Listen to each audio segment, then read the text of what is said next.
मरकुस अध्याय 5।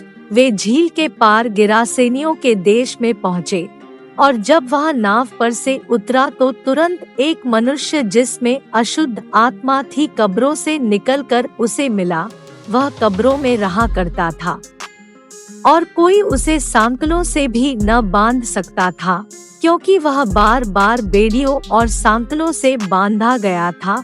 पर उसने सांकलों को तोड़ दिया और बेड़ियों के टुकड़े टुकड़े कर दिए थे, और कोई उसे वश में नहीं कर सकता था, क्योंकि उसने उससे कहा था, हे अशुद्ध आत्मा, इस मनुष्य में से निकल आ। उसने उससे पूछा, तेरा क्या नाम है? उसने उससे कहा, मेरा नाम सेना है, क्योंकि हम बहुत हैं। और उसने उससे बहुत विनती की, हमें इस देश से बाहर न भेज। वहाँ पहाड़ पर सूअरों का एक बड़ा झुंड चर रहा था, और उन्होंने उससे विनती करके कहा कि हमें उन सूअरों में भेज दे कि हम उनके भीतर जाएं। सो उसने उन्हें आज्ञा दी, और अशुद्ध आत्मा निकलकर सूअरों के भीतर बैठ गई, और झुंड जो कोई 2000 का था कड़ाड़े पर से झपटकर झील में जा पड़ा और डूब मरा।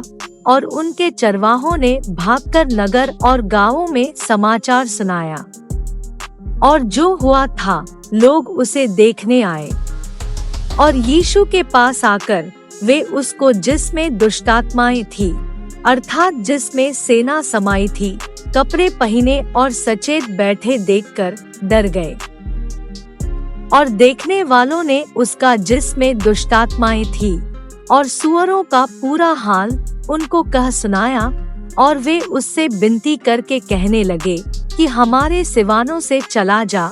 और जब वह नाव पर चढ़ने लगा तो वह जिसमें पहले दुष्टात्माएं थी उससे विनती करने लगा कि मुझे अपने साथ रहने दे, परंतु उसने उसे आज्ञा न दी। और उससे कहा, अपने घर जाकर अपने लोगों को बता कि तुझ पर दया करके प्रभु ने तेरे लिए कैसे बड़े काम किए हैं। वह जाकर दिक्पुलिस में इस बात का प्रचार करने लगा कि यीशु ने मेरे लिए कैसे बड़े काम किए, और सब अचंभा करते थे। जब यीशु फिर नाव से पार गया तो एक बड़ी भीड़ उसके पास इकट्ठी हो गई, और वह झील के किनारे था। और याईर नाम आराधनालय के सरदारों में से एक आया और उसे देखकर उसके पांवों पर गिरा, और उसने यह कहकर बहुत विनती की कि मेरी छोटी बेटी मरने पर है, तू आकर उस पर हाथ रख कि वह चंगी होकर जीवित रहे। तब वह उसके साथ चला, और बड़ी भीड़ उसके पीछे हो ली, यहाँ तक कि लोग उस पर गिरे पड़ते थे। और एक स्त्री जिसको 12 वर्ष से लहू बहने का रोग था, और जिसने बहुत वैद्यों से बड़ा दुख उठाया और अपना सब माल व्यय करने पर भी कुछ लाभ न उठाया था, परंतु और भी रोगी हो गई थी, यीशु की चर्चा सुनकर भीड़ में उसके पीछे से आई और उसके वस्त्र को छू लिया, क्योंकि वह कहती थी, यदि मैं उसके वस्त्र ही को छू लूंगी तो चंगी हो जाऊंगी। और तुरंत उसका लहू बहना बंद हो गया, और उसने अपनी देह में जान लिया कि मैं उस बीमारी से अच्छी हो गई। यीशु ने तुरंत अपने में जान लिया कि मुझ में से सामर्थ निकली है, और भीड़ में पीछे फिरकर पूछा, मेरा वस्त्र किसने छुआ?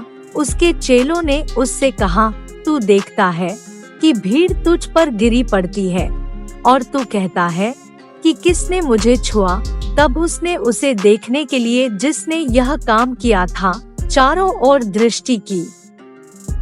तब वह स्त्री यह जानकर कि मेरी कैसी भलाई हुई है, डरती और कांपती हुई आई, और उसके पांवों पर गिरकर उससे सब हाल सच सच कह दिया। उसने उससे कहा, पुत्री, तेरे विश्वास ने तुझे चंगा किया है, कुशल से जा और अपनी इस बीमारी से बची रह। वह यह कह ही रहा था कि आराधनालय के सरदार के घर से लोगों ने आकर कहा कि तेरी बेटी तो मर गई, अब गुरु को क्यों दुख देता है? जो बात वे कह रहे थे उसको यीशु ने अनसुनी करके आराधनालय के सरदार से कहा, मत डर, केवल विश्वास रख। और उसने पतरस और याकूब के भाई यूहन्ना को छोड़ और किसी को अपने साथ आने न दिया।